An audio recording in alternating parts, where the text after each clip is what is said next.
Bienvenue dans ce nouvel épisode de Bip Bip. Je suis Alexandre Popiolek, doctorant en psychologie sociale sur le sujet de la confiance dans la santé et fondateur d'Empathia, mon entreprise de recherche et de formation. Dans ce podcast, j'explique comment je réalise et finance ma thèse, construis mon activité et avance sur mon développement personnel. Pour en savoir plus, je vous laisse écouter l'épisode 0 ou les résumés de saison et nous allons maintenant pouvoir commencer.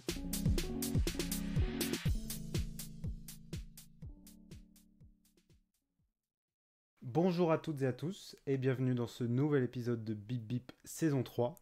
Je suis ravi de vous parler, vous m'avez manqué. J'avoue que je vais revenir à un rythme hebdomadaire parce que c'est quelque chose qui m'intéresse plus dans la dynamique que j'ai tout au long des semaines. Voilà, je sais que ça fait 2 semaines. Pour tout vous dire, j'ai essayé de faire un premier essai, en fait de faire un épisode la semaine dernière. Et j'ai eu un bug de micro, donc je vais peut-être regarder un peu plus mon retour cette fois-ci pour être sûr qu'il n'y ait pas d'autres problèmes. Voilà, j'ai parlé pendant 10 minutes et j'ai vu que j'avais un souci. Et puis je crois que j'ai eu quelque chose d'autre à faire. Je crois que j'avais un rendez-vous et du coup ça me mettait en retard de recommencer. Et donc je me suis dit, bon, c'est pas grave, on part sur le rythme de 15 jours. Mais je ressens l'envie de revenir sur un rythme hebdomadaire. Surtout que bah, je le vois, m'améliore dans la prise de vidéo. Donc j'ai enfin pu lancer la vidéo assez rapidement. J'ai normalement mis en place une nouvelle intro, ce qui fait que je vais avoir moins de montage puisque je monte qu'une fois une intro.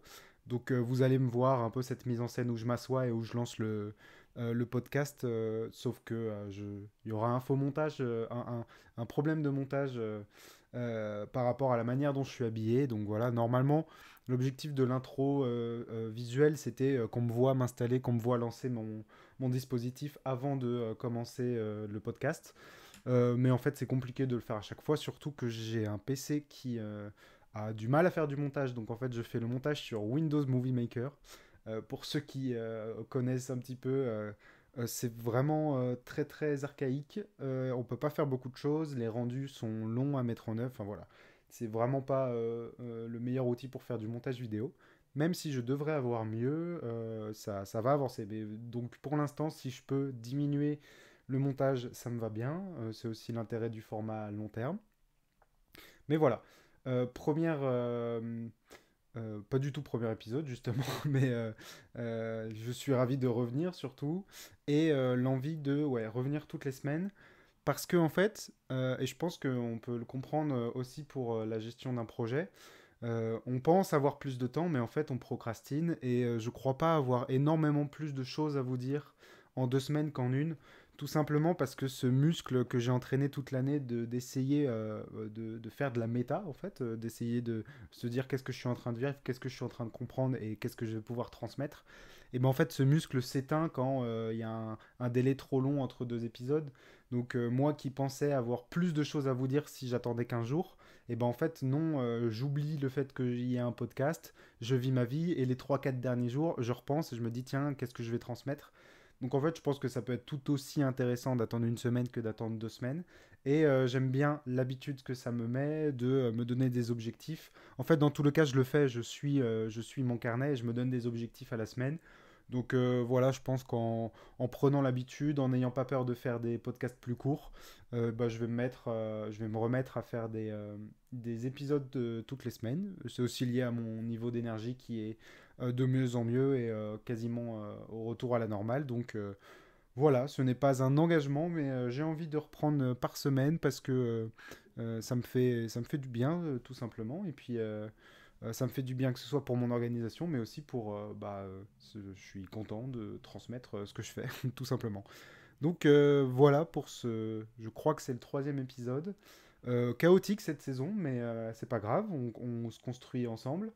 Il s'est passé beaucoup de choses. Je me questionne beaucoup, encore une fois, sur la manière dont vous le transmettre.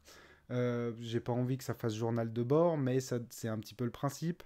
Et voilà, je suis toujours dans des réflexions qui fait que ça freine un petit peu aussi cet enregistrement de podcast. Je me dis, qu'est-ce que je transmets à quel point je vais sur le concret, c'est-à-dire qu'est-ce que j'ai fait lundi, mardi, mercredi, ou à quel point je fais un pas de recul et j'essaie de vous transmettre des trucs qui peuvent vous servir à vous, qui sont plus fondamentaux sur comment je mène, comment je gère ma thèse et mon entreprise.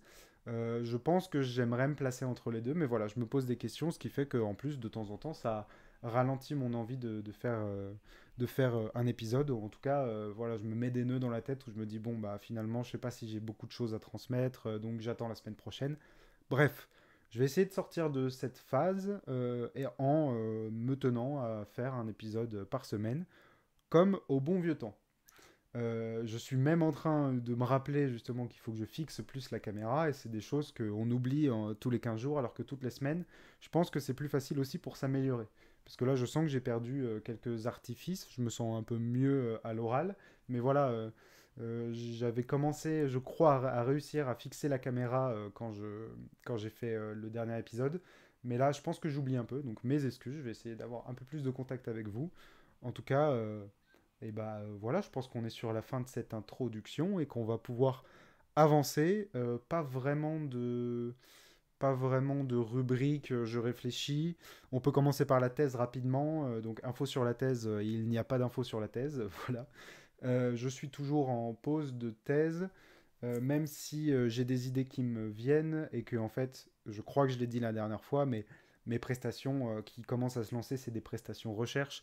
Donc en fait, je fais de la recherche, je suis baigné dans le milieu dans lequel je fais ma thèse, j'ai des idées et en fait, je me rends compte de l'impact que peut avoir ma thèse, sur quel sujet, etc. Donc finalement, ma thèse, je la fais. C'est juste que physiquement, mon agenda n'est pas rempli de choses liées à la thèse et j'ai arrêté de travailler sur les articles, mais ça me démange un peu.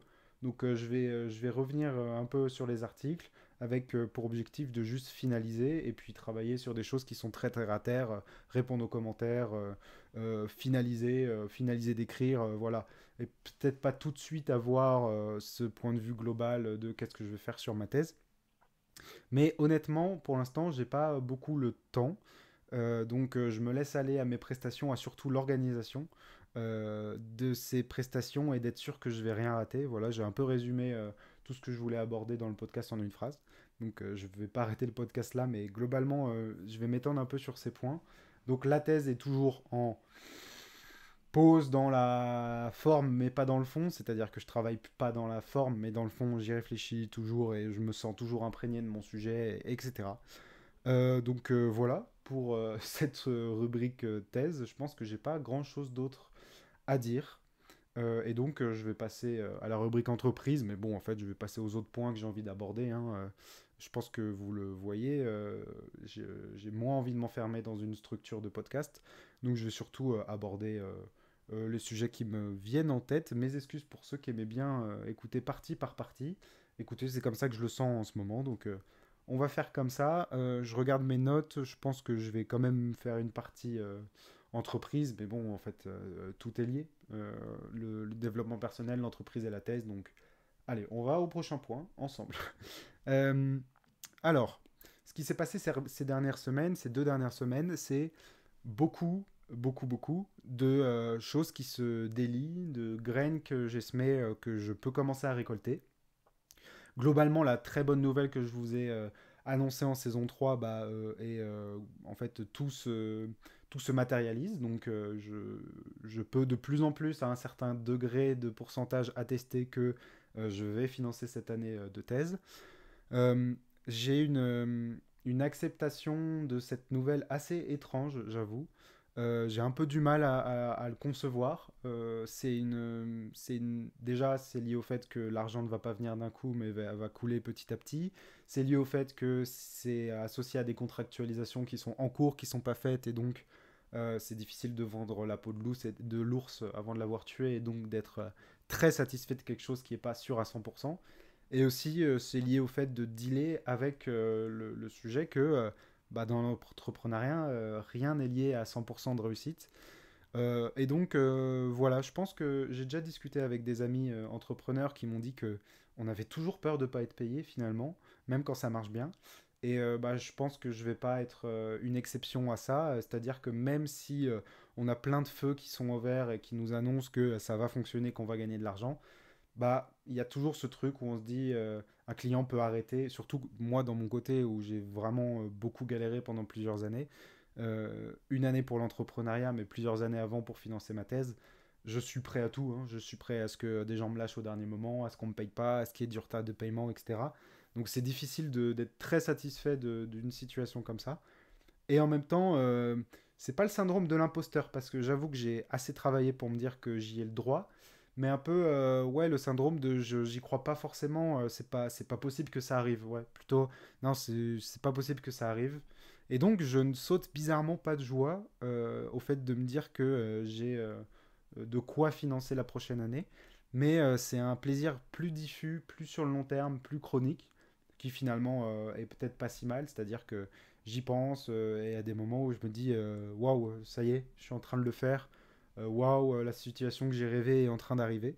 Mais c'est bizarre de le voir aussi froidement, enfin, d'espérer quelque chose aussi longtemps et que quand ça arrive, être finalement assez calme et froid. Ça m'étonne, j'aurais espéré. Voilà, je pense que parfois l'attente et l'espoir est plus fort que le plaisir qu'on a à chercher l'objectif. C'est quelque chose qu'on transmet beaucoup, qui se dit beaucoup dans l'entrepreneuriat, dans le développement personnel. Et bah, je le vis un petit peu, hein. C'est presque. Non, bon, c'est dur de dire ça parce que j'ai eu des moments difficiles, mais l'espoir est quand même assez savoureux. Et la réussite n'est pas autant savoureuse que ce que l'espoir laisse penser. Voilà. C'est la meilleure manière que j'utiliserai pour m'exprimer sur ce sujet. Donc, et ben, on essaye de profiter. Je vais faire un travail sur moi pour me dire que j'y ai le droit, que j'ai le droit de profiter. Mais voilà l'esprit dans lequel je me trouve. C'est aussi associer tout ça à quelque chose que j'ai découvert. Donc on va dire que c'est une rubrique développement personnel, parce que ça ressemble à ça, ce que je vous dis. C'est que je comprends depuis ces derniers temps que j'ai une perception de mon stress qui est faussée. Et il y a un sujet autour du stress positif que je voulais aborder et que je commence à comprendre sur moi. C'est que quand ça fonctionne, quand à chaque fois qu'on ouvre ses mails, il y a un mail qui montre qu'il y a un projet qui avance, qu'il y a un contrat qui est signé ou qu'il y a des sous qui tombent, et ben en fait, je pensais que ce serait positif, mais je crois que c'est associé à du stress. Et je crois parce que bah voilà, je crois que j'ai désappris à ressentir mon stress et les sensations corporelles que le stress me donne. Donc j'apprends à comprendre que je stresse parce que je pense que j'ai subi tellement de stress pendant un an que j'ai un peu déréglé mon corps vis-à-vis de cette sensation. Et donc je me surprends à être stressé et je me surprends à comprendre que je suis soumis à du stress positif et que je pense qu'il faut en faire plus si ce n'est, enfin, qu'il faut y faire attention si ce n'est plus à ce stress positif qu'au stress négatif. Pour m'exprimer un peu dessus, le stress négatif, moi je le sens comme une boule à l'estomac, j'ai pas faim, je suis sûr et certain que je stresse. Ça c'est quelque chose que je connaissais très bien, mais que j'ai fini par ne plus ressentir du tout, je pense par habitude de l'avoir peut-être tout le temps. Ce qui fait que je crois que mon corps a développé une autre manière de recevoir le stress. J'ai quasiment plus cette boule à l'estomac. Ou alors c'est une boule un peu plus positive, liée à de l'excitation, à de la motivation et à une surexcitation mentale. Je veux tout faire, j'ai envie de faire toutes mes tâches. Voilà, vraiment l'impression d'être excité mentalement, d'être rapide, mais aussi avoir plein d'idées à la fois. Et je crois que c'est du stress, en fait. Et je voulais le transmettre parce que je pense qu'il est sous-estimé. Je le dis positif parce qu'on va dire si je le mets sur une balance, c'est quand même quelque chose de plus agréable que cette boule au ventre qui limite. C'est une énergie pour avancer. Mais je pense qu'il faut y faire attention. Et donc, voilà, je vais travailler tout simplement dessus, à d'abord essayer de le reconnaître, et ensuite trouver des stratégies pour le diminuer parce que en fait, j'ai le sentiment que je suis capable d'aller vers de l'addiction au travail. Bon, c'est pas du tout une manière de me mettre en avant, je suis accro au travail, etc. Mais disons que je sens cette petite mécanique dans mon cerveau et comportementale où je me dis, ah, il y a un truc, j'ai envie d'ouvrir mes mails, j'ai ce petit pic d'adrénaline quand j'ai mes mails, j'ai envie de faire avancer les dossiers, etc. Et je pense que le stress, en fait, c'est un peu ce que j'ai compris et ce que je vous ai dit en saison 3. Le stress, mais également l'addiction au travail, c'est pas forcément lié à un certain nombre d'heures, c'est lié à un degré d'investissement. Et c'est vraiment ce que j'ai compris. J'ai toujours fait attention à la charge de travail. Je ne travaille toujours pas énormément. Je suis pas quelqu'un qui fait 70 heures, 90 heures semaine, etc. Mais l'investissement, les émotions qui sont liées et aussi la manière dont on réfléchit à notre projet en dehors du travail, c'est quelque chose qui, je pense, peut mener à de l'addiction au travail et du stress chronique au travail, même si dans les faits, je ne suis pas assis derrière mon bureau 100 heures par semaine. Il faut quand même faire attention à l'investissement qui est lié. Alors, je regarde si j'ai bien tout enregistré, s'il n'y a pas de bug, parce que j'ai pas du tout envie de relancer ce podcast. Euh, voilà pour le stress positif euh, que je n'aimerais pas transformer en stress chronique. Et pour ça, bah voilà, la stratégie, ça va être d'essayer de ressentir le mieux et d'avoir des stratégies d'adaptation que j'envisage être potentiellement la méditation, mais j'arrive pas à m'y mettre parce que j'ai le sentiment que ça ne sert à rien. Mais je pense que pour la caractéristique de baisser le niveau d'excitation, ça pourrait m'aider. Et bah, le sport et la marche. J'ai du mal à marcher en ce moment parce que j'avoue que je cours partout, fort heureusement, mais j'ai beaucoup de cours, de rendez-vous, de prestations à gauche à droite. Vous l'avez compris, je me déplace aussi par rapport à mon logement, etc. Je suis un peu plus loin de l'endroit auquel je fais des cours dans ma fac, donc voilà. J'ai beaucoup de temps de transport, de préparation, de rendez-vous qui sont liés et j'ai du mal à mettre une routine de marché. Je ne m'en veux pas. Je tiens surtout le sport et puis bien manger. Et pour la marche, on le remettra progressivement. J'ai pas envie de me brusquer et de retomber dans les travers qui m'ont amené au craquage de ce début d'année scolaire. Voilà pour le stress et pour ma manière de voir ces événements. Bon, rassurez-vous, je suis content, hein. C'est juste qu'on espère exploser de joie et c'est peut-être pas si simple que ça. Simple est un mot bien choisi, c'est-à-dire que c'est pas négatif, mais c'est plus complexe. C'est associé à plein de nouvelles pensées et voilà, il faut apprendre à l'appréhender et à se dire que la réussite n'est pas si tout rose que ça. En tout cas, c'est un rose avec beaucoup de contrastes. Voilà, un peu plus de manière pragmatique, j'aimerais un peu exposer ce que cet élan-là de prestation implique sur ma vie professionnelle. Ça implique potentiellement du stress, mais positif parce que tout est positif. Mais ça implique aussi le besoin d'organisation et un stress lié autour de l'organisation. Donc, pour transmettre quelque chose, j'ai vu le besoin, j'ai ressenti le besoin d'avoir un autre fichier d'organisation. En fait, j'ai un fichier client où je dis telle personne, je l'ai contacté X fois sur LinkedIn ou mail, etc. Je lui ai proposé ça et j'estime que ça va marcher de manière assurée. Ou, enfin voilà, moi je fais froid, tiède et chaud. Si c'est quelqu'un de chaud, c'est qu'il y a une forte probabilité estimée qu'on collabore ensemble. Et donc, j'ai ce fichier client-là qui me satisfaisait pas mal.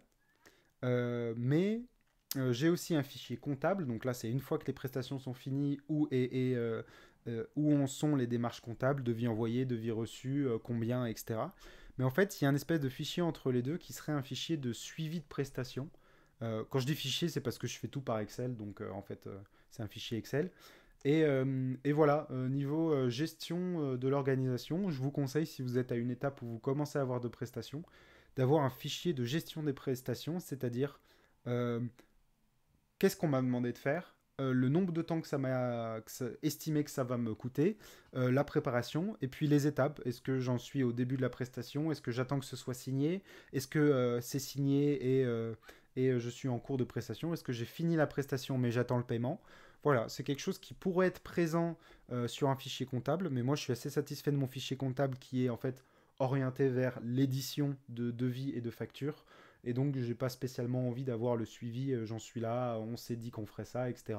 En tout cas, moi, je perçois comme une nécessité d'avoir quelque chose d'autre, mais c'est mon organisation personnelle. Mais en tout cas, je peux conseiller, en tout cas, moi, ça m'aide, de faire un fichier où on suit la prestation au-delà de ce qui est fait d'autre part.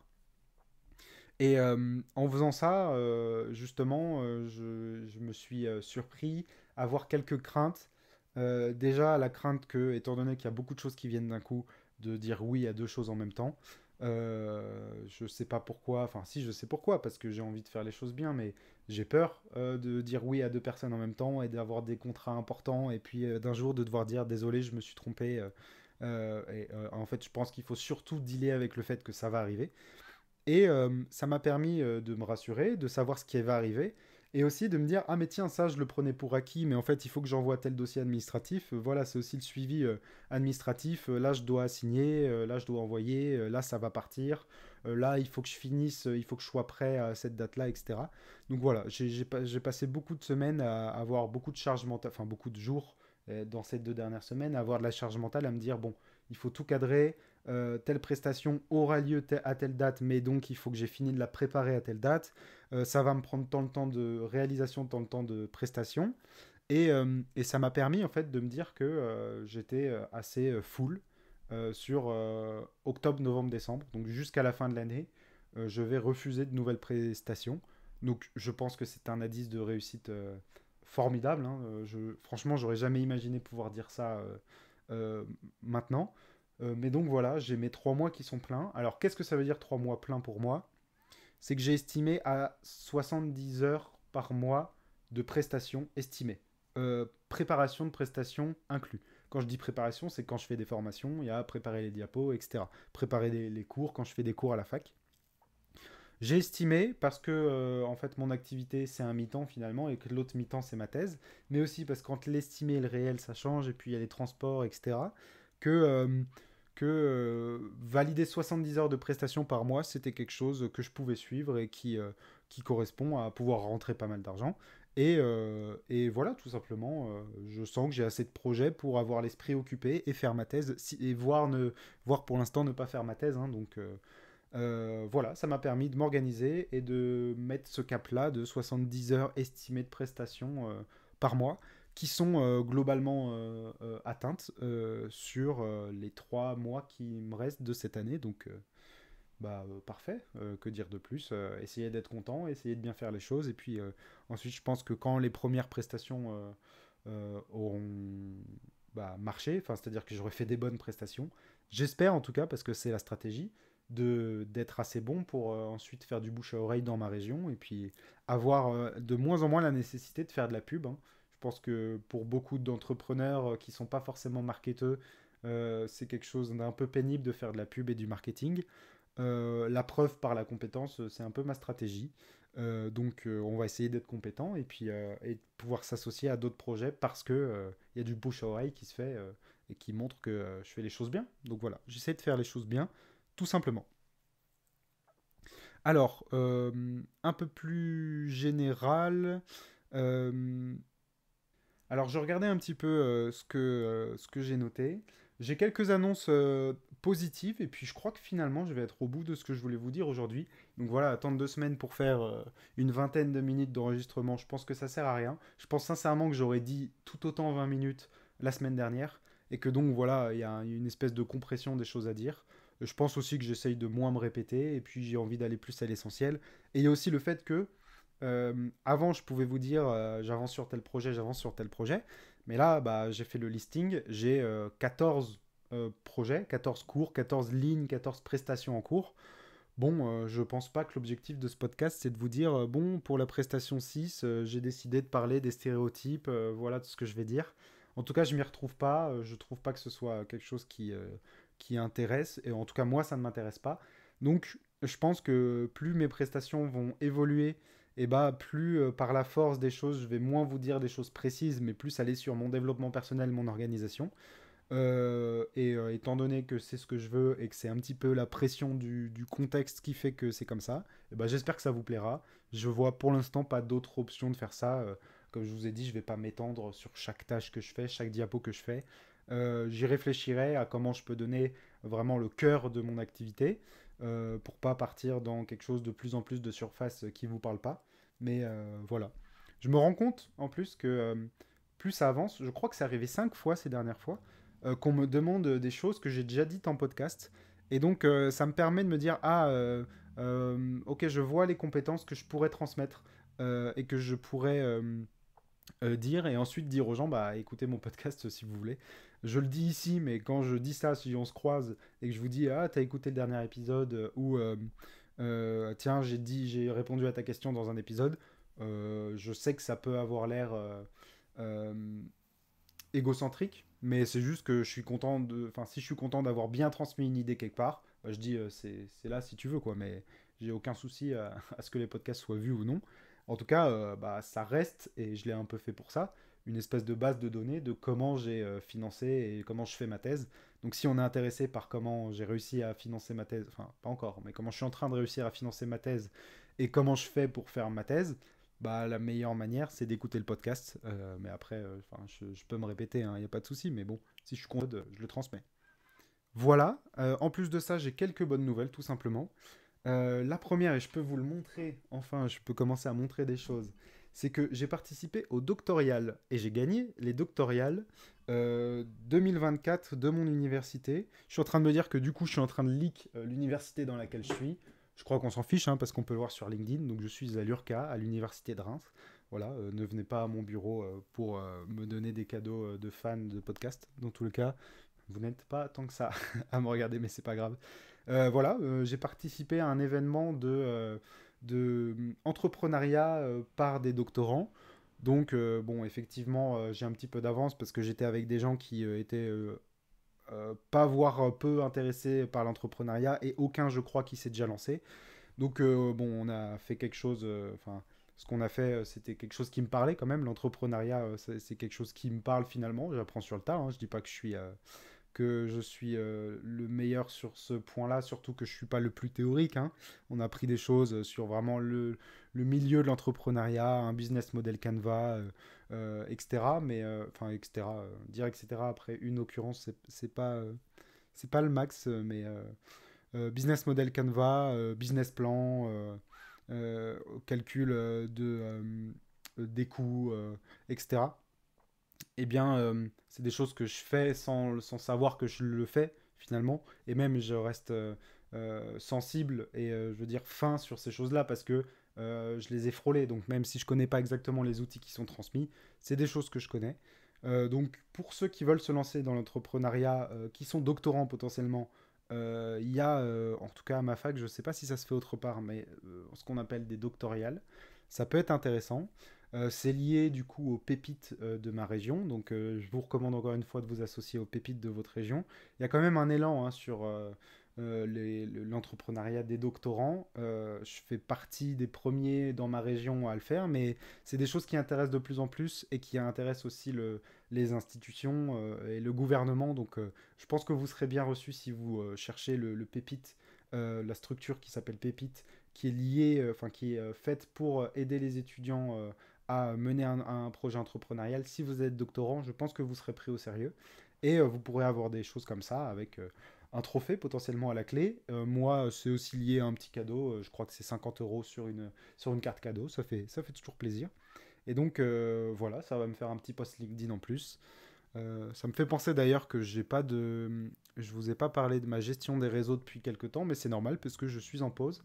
Je pense que je vais repartir. J'ai besoin de m'organiser et de retrouver du temps pour faire mes posts LinkedIn. Ça fait du bien de s'arrêter d'ailleurs parce que bah, en fait on se rend compte que ça ne change rien à notre vie de s'arrêter. Je vais reprendre, je vais voir de quelle manière ma reprise va être reçue, si je vais avoir des downs, etc. Mais bon, j'avoue que quand les prestations partent et quand je vois que je commence à être occupé, je ressens moins le besoin de publier sur LinkedIn, même si ça fait toujours partie de la stratégie. Et peut-être que je me prendrai moins la tête sur 3 publications par semaine et que je vais plutôt passer à 1 ou 2 par semaine. En tout cas, j'ai noté de côté des idées, de posts, de choses que j'avais envie de transmettre. Là, je vais transmettre que j'ai gagné ce truc-là parce que ça fait toujours bien. Et puis, ça va peut-être me relancer. Donc, je pense qu'à partir de la semaine prochaine, je vais reprendre. Sachant que voilà, je me suis toujours pas attaché à une réflexion plus poussée de ma stratégie, mon site internet, tout ça. C'est toujours des trucs qui sont en stand-by. Parce que pour l'instant, je me laisse aller sur l'organisation et le verrouillage de mes prestations, la préparation. Et quand je commencerai à me dire, ok, c'est bon, tout est prêt, je suis rodé, et bah là, je rajouterai des tâches. Mais je suis largement assez occupé, donc pour l'instant, je ressens pas le besoin de développer plus que ça ma communication, ni de faire un site. Ça ira. Je pense que ça arrivera en janvier. Là, je pense que je vais un peu courir sur la fin de l'année et en janvier, je commencerai à me dire bon, j'ai potentiellement gagné de l'argent. Est-ce que je réinvestis sur un site? Comment? Voilà. Je pense que décaler en janvier, c'est pas plus mal. Donc voilà pour les doctoriales. Et bah, il y a une autre bonne nouvelle, c'est que, en fait, c'est des choses que j'ai déjà transmises, transmis. Mais bah, je suis satisfait parce que je vais pouvoir m'acheter un nouveau PC et ça va pouvoir être remboursé par mon association avec le Pépite. Voilà, il y a des systèmes de remboursement et puis un concours que j'ai gagné qui fait que je vais pouvoir m'acheter un PC et être remboursé grâce à ça. Voilà, j'en suis satisfait. C'est une petite anecdote, mais c'est pour vous transmettre les choses positives. Euh, Bah, en fait, quand la réussite vient, il y a beaucoup de choses qui viennent à côté. Et là, ça va me faire beaucoup de bien de pouvoir investir dans ça. Voilà pour les bonnes nouvelles. Je vous ai dit un peu comment je me sentais, je vous ai dit ce que je faisais en ce moment et les bonnes nouvelles. Et je pense qu'on va pouvoir arrêter le podcast là. Quoique, je vais vous dire quand même, je vais essayer de consulter mon carnet et essayer de voir ce que j'ai projeté pour faire la semaine prochaine, parce que c'est vrai que à l'origine dans ce podcast, je vous disais mes objectifs de la semaine prochaine, et je pense on va continuer parce que ça fait un petit suivi et vous pouvez vous rendre compte un peu mieux de ce que je fais au quotidien. Donc je consulte mon carnet et puis je vous résume ça selon ce que je vois que je peux vous transmettre sans juste raconter ma vie ou vous dire que je dois remplir tel fichier Excel. Ok, alors après lecture de mes objectifs de la semaine prochaine, il y a beaucoup de choses qui sont de l'ordre administratif ou pas important. Il faut que j'appelle telle personne, il faut que je prenne rendez-vous, il faut que je réponde à tel mail. On s'en fiche un peu, je pense. Mais ce qui est intéressant de vous dire, c'est que je vais... alors pour l'association avec laquelle je travaille, j'ai fait un rapport d'étonnement qui m'a fait beaucoup de bien et qui a été bien reçu, donc j'en suis satisfait. Je vais avoir une réunion pour l'association La Vie Kintsugi pour voir ce qu'ils en pensent et passer un peu à la phase 2 de l'étude, c'est-à-dire j'ai cadré ce qu'on voulait faire dans l'étude et, et on va bientôt le faire. En tout cas, on finalise ce qu'on veut faire, on le fait. Et la semaine qui arrive, j'ai pas mal d'entretiens. Je vais commencer à faire des entretiens. Donc voilà, peut-être que je vous ferai un retour sur comment se sont passés les entretiens, comment je les mène, quelles sont ma stratégie de retranscription, etc. Euh, voilà, tout simplement, les entretiens. Et tout ça m'a fait penser aussi au fait que ce qui m'intéresse beaucoup en ce moment avec tous ces projets et que je recommande, voilà, j'allais dire si vous êtes psychologue et que vous financez votre thèse, mais ça va parler à une personne ou deux. Mais voilà, je transmets le fait que être sur le terrain quand on fait sa thèse, c'est quand même super enrichissant et que je prends vraiment beaucoup de plaisir à analyser le milieu dans lequel je suis et je vais faire la recherche pour faire une recherche qui a du sens. En tout cas, voilà un peu la carrière finalement que je suis en train de dessiner de chercheur indépendant m'intéresse énormément parce que on voit l'importance de mettre les mains à la pâte pour chercher quelque chose. Et je me suis surpris à avoir, notamment avec ce rapport d'étonnement, mais aussi en lançant d'autres projets de recherche avec d'autres associations, que je me sens assez compétent dans le fait d'avoir le nez fin pour analyser une situation et me dire qu'est-ce qui est important à mesurer au-delà des objectifs de la personne qui va me payer. Et voilà, à tout chercheur qui envisage de faire chercheur indépendant, à tout thésard qui veut financer sa thèse, et bah, c'est quand même super enrichissant et on peut développer de grosses compétences d'analyse et surtout de pragmatisme du terrain, de faire de la recherche sur du terrain. En tout cas, moi, c'est vraiment là où je commence à prendre beaucoup de plaisir. Voilà, ça me fait penser cette semaine, je travaille sur une étude liée à des gens qui font du sport et il faut voir à quel point le sport ça les aide sur leur santé mentale. Et bah, j'ai fait la première séance de sport avec eux. Et en fait, j'ai tout de suite, on comprend, on voit. Enfin, c'est aussi, bah, je suis psychologue quand même et je suis chercheur, donc j'ai peut-être une lecture plus précise, en tout cas avec mes termes en psycho. Mais j'ai beaucoup de plaisir à mettre les mains à la pâte et à faire des recherches, à être associé à des projets de recherche sensés avec pragmatisme où je me dis non, la réalité c'est ça, on va travailler sur ça. Voilà, c'est plaisant, je vous le recommande. Si vous avez peur de vous lancer à faire de la recherche, action ou de financer votre thèse, et bah, sachez qu'on y trouve quand même beaucoup de plaisir et beaucoup de sens surtout, de se dire que on n'est pas juste... parce que moi je viens quand même d'un domaine très abstrait finalement, où parfois on nous dit que c'est pas de la science, mais de mettre la main à la pâte, de le lire avec des variables théoriques, et ensuite de faire des recherches liées au pragmatisme du terrain et à nos connaissances théoriques, c'est quelque chose qui est très très motivant, et donc je prends du plaisir et j'espère que ça va continuer. Donc je fais ma pub, hein, mais je sais pas trop si je m'adresse aux bonnes personnes, mais si vous avez un projet de recherche qui pourrait impliquer l'expertise d'un psychologue social, parce que en fait c'est de la psychologie du travail que je fais, mais globalement c'est de la psychologie sociale. Donc la science des personnes dans les groupes entre les groupes, le relationnel, la communication, ou la psychologie de la santé, la psychologie sociale de la santé. Bah, n'hésitez pas à me contacter. Je fais ce genre de projet, des analyses qualitatives et quantitatives, et en plus c'est des projets que j'aime beaucoup. Donc voilà, à bon entendeur. Et pour clôturer ce podcast, je vous remercie de m'avoir écouté.